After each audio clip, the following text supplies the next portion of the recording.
to talk about film, which is, in regards to media, for many people, that's their only source of media. I know when I was younger and I would go to Nigeria, like, the people I knew, like, everything they knew about America was from film. So for many people, that's their source of information.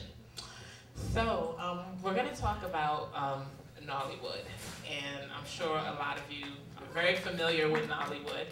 It's, well, first, before, let me just, like, as a precursor, in terms of, like, film in Africa, probably the first introduction to African film for many people is probably like Tarzan, which is very, a very false view of what Africa is. And then today you have things like District 9, which is very current, but not necessarily a good view of what Africa is.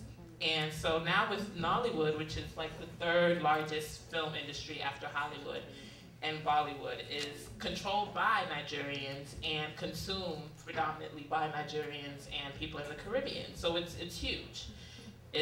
Nollywood is bigger than the indie film industry. So I'd like us to kind of talk about what that means, but with having Africans kind of defining their image through film.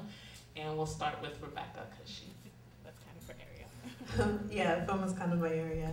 It's really funny because today I was in the store in Manhattan, and I told this kid, like, yeah, you need to come by, we're gonna show films like from Africa and stuff, you know? And he was like, oh, like Beyonce? that's this Nollywood film that is like really big right now. Like my little sister watches it, she's like, oh, have you seen Beyonce? That film is crazy. And I'm like, oh no, you know. And you know, like Nollywood films are kind of a little bit reminiscent of supernovelas, you know, like from the Latin American community. This is like African soap opera sometimes. And you always know you're watching a Nollywood film because there's an old man who has a cane and he has a lot of knowledge. And someone has done voodoo to somebody's family, friend, and they're like, oh no, I think it was voodoo, you know, like, but honestly though, they make a lot of money, and it's awesome, just like when I was talking about before, being able to see Africans up on film, and it's someone that looks like you, you're like, I really know that person is African, how that empowers young people, and how it empowers communities, and it makes them like want to share their culture with people even more. Even, you know, some of the funny things like talking about voodoo and things, you know. But, you know, with my nonprofit organization Rule, when we show African films, we really try to, you know, expose people, especially young Americans, young Black Americans, young white Americans, to how Africans interpret themselves on film and how creative they can get. And then all the different stories that you hear, like the stories are so important because that's what ties people together and brings them together. So, you know, even though some of the films in Nollywood are, you know, a little soap opera-ish, there are some films from Nollywood that, you know, they open people's eyes and they get to see a new way of seeing, you know, Africa. Like you see people riding Mercedes and you see people putting the designer clothes in Nollywood films. And this sounds, you know, like nothing, but you know, when I tell people I was African growing up, you know, they were like, do people wear clothes in Africa?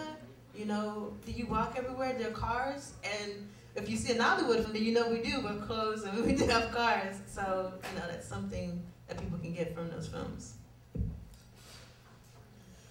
And I would also like to mention there's one particular film that I've just discovered, well, maybe about a month now, and everybody's kind of talking about it at Sundance. It was by a Kenyan filmmaker, I think Pomzi. Yeah, Pomzi.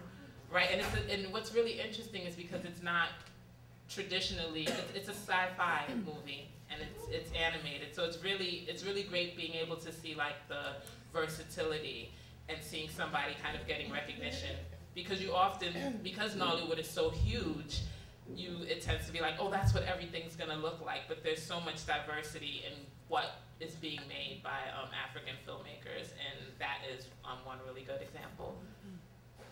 Just to piggyback what you were saying, there also is the African Film Festival, which happens in April, I believe, and that's a great opportunity to see a broad range of films, whether it be Nollywood, whether it be action, action, whether it be sci-fi, like one movie that they screened last year that got a lot of great reviews, and I was kind of surprised it didn't get picked up, was Jerusalem, which I believe was a South African film. Even though it was, I guess, a little bit of a gangsterish type film, it was still, I think, it was high quality, it was good, and definitely that's something you guys should keep in mind if you want to see more films featuring African actors, produced by African directors, and it's around the same time of Tribeca Film Festival in April. There's also something at BAM this weekend. Oh yes, BAM this weekend as well. They're showing African films tonight and tomorrow. So Nollywood is only the tipping point.